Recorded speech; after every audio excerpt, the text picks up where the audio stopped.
Buenas, hoy os traemos una receta diferente. Us presentem l'Ismael i l'Albert, que són chefs i foodies. És a dir, que la seva devoció per la cuina no és simplement una qüestió d'ofici.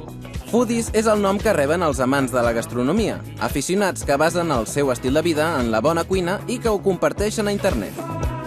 Avui aquest duet ha preparat un dels seus plats per All the Foodies, una web que vol mostrar les receptes d'aquesta nova generació d'amants de la cuina.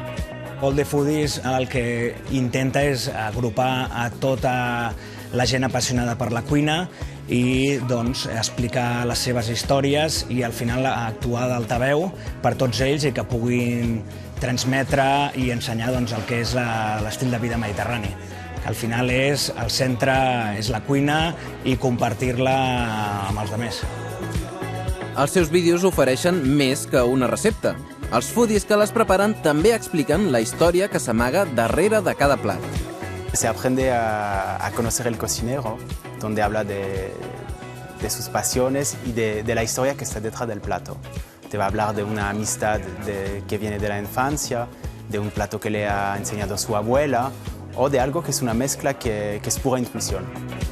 Ara estàvem fent un mar i muntanya que nosaltres li diem Isma i Albert, no? I cadascú té el seu trosset de recepta i al final els juntem tots dos i acabem de muntar el plat. Aquesta plataforma busca arribar als més joves a través de les xarxes socials que utilitzen. Per això adapten cada recepta als formats que funcionen més bé en cada mitjà.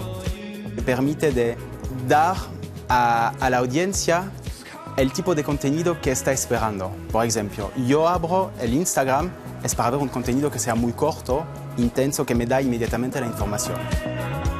Ells seran el 4 Years From Now, la fira d'emprenedors que se celebra durant el Mobile World Congress, on prepararan aquest mar i muntanya i ho retransmetran en directe a través de les xarxes socials.